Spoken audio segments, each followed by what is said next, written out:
Welcome back. We start off this segment in South Africa, where Steinhoff, the world's second biggest furniture retailer after IKEA, has reported a 48% jump in 9-month sales, helped by acquisitions and growth in its European and African operations.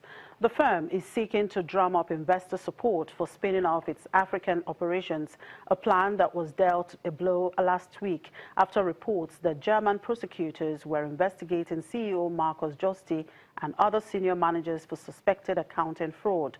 But Steinhoff has denied wrongdoing. The company, which has a primary share listing in Frankfurt and a secondary listing in Johannesburg, says sales totaled 14.9 billion euros in the 9 months to the end of June. The retailer makes 27% of its sales in Africa, 52% in Europe, and 15% in the United States. Now, the International Monetary Fund has approved a 1-year extension of Ghana's $918 million credit facility program after a review of the nation's progress on monetary and fiscal reforms. The extension will give the West African nation more time to achieve targets such as narrowing the budget shortfall. The IMF approved a payment of $94.2 million to Ghana, bringing the total disbursements to $565.2 million. The rest of the installments from the loan program will be tied to the country's remaining reviews. Ghana's economy expanded 3.5% in 2016, the slowest pace in 25 years, and growth will probably accelerate to 9.1% in 2018 as oil and gas production increase. And to the global oil market, gasoline prices hit $2 a gallon for the first time since 2015 today, as flooding from Storm Harvey knocked out almost a quarter of U.S. refineries, while crude prices stabilized following a slump the previous day. Harvey has battered the U.S. Gulf Coast since last Friday, ripping through Texas and Louisiana at the heart of the U.S. petroleum industry. At least 4.4 million barrels per day of refining capacity was offline, or almost a quarter of total U.S. capacity. Crude prices stabilized after falling sharply the previous day, as the closure of so many U.S. refineries has resulted in a slump in demand for the most important feedstocks for the petroleum industry. U.S. West Texas Intermediate crude futures were trading at $45.96 per barrel, flat from the last day's settlement, when prices fell by 0.8% intraday. International Brent crude was at $50.88 a barrel, also virtually flat from its last close, though the contract fell by over 2% during the previous session.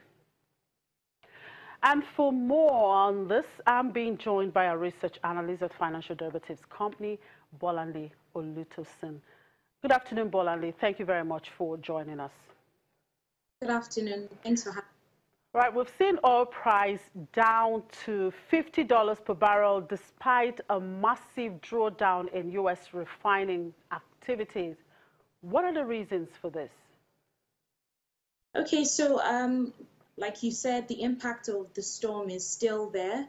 It's having more impacts than we actually, foresaw. But at the same time, the fact that it's reducing refining activity in Texas, which holds about 20% of U.S. refining activity, it doesn't necessarily mean that we should see increases in oil prices.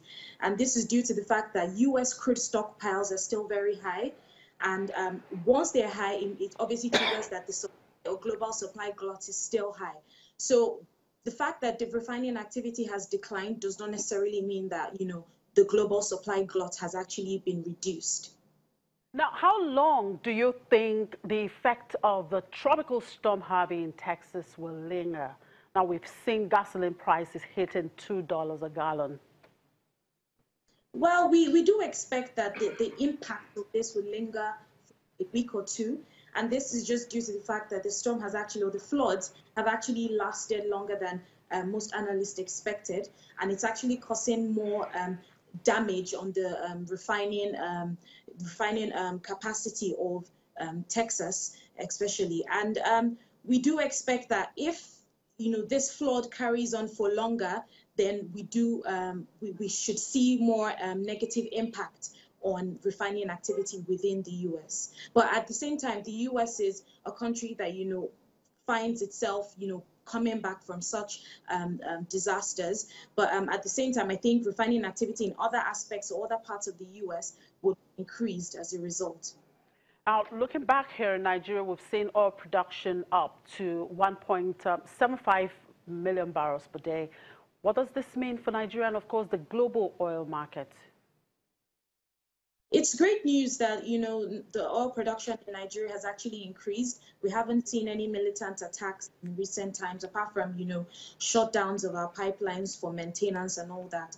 But at the same time, we have to remember that OPEC had already put a cap on our production, but it wasn't imposed. Why? Because we had not reached that production level. But now that we're getting closer to that production level, it seems that in the next meeting in Vienna, we should be, our cap would actually be imposed, and we wouldn't be able to go past this 1.8 million barrels per day until March 2018.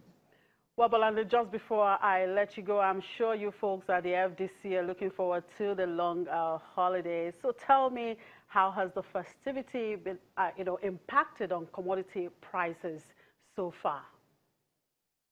Well, this year we haven't really seen any significant, impact of this festivities on commodity prices. Why? Because for the preparations now, we should have seen commodity prices increase for the past 2 weeks, but instead we only saw stable prices or marginal declines in prices, even reflected with inflation numbers. But at the same time, the price of RAM, which is the main commodity consumed within during this time, has actually increased. And what we've seen that most individuals have done to kind of adjust with their disposable income is mix, if I used to buy 5 rams for Salah in the past, I mix it up 3 rams to 2 cows, and that's how we've seen individuals within the economy adjust. Or perhaps not buy at all. Anyway, yeah. Thank you very much for your time, and enjoy the long weekend ahead. Thank you. Moving now to Angola, where the Prime Minister says it's essential for the Southern African nation's economy that oil prices rebound to $60 a barrel this year. Angola, which depends on crude shipments for 97% of its exports, joined fellow OPEC members 9 months ago in curbing output in a bid to bolster prices.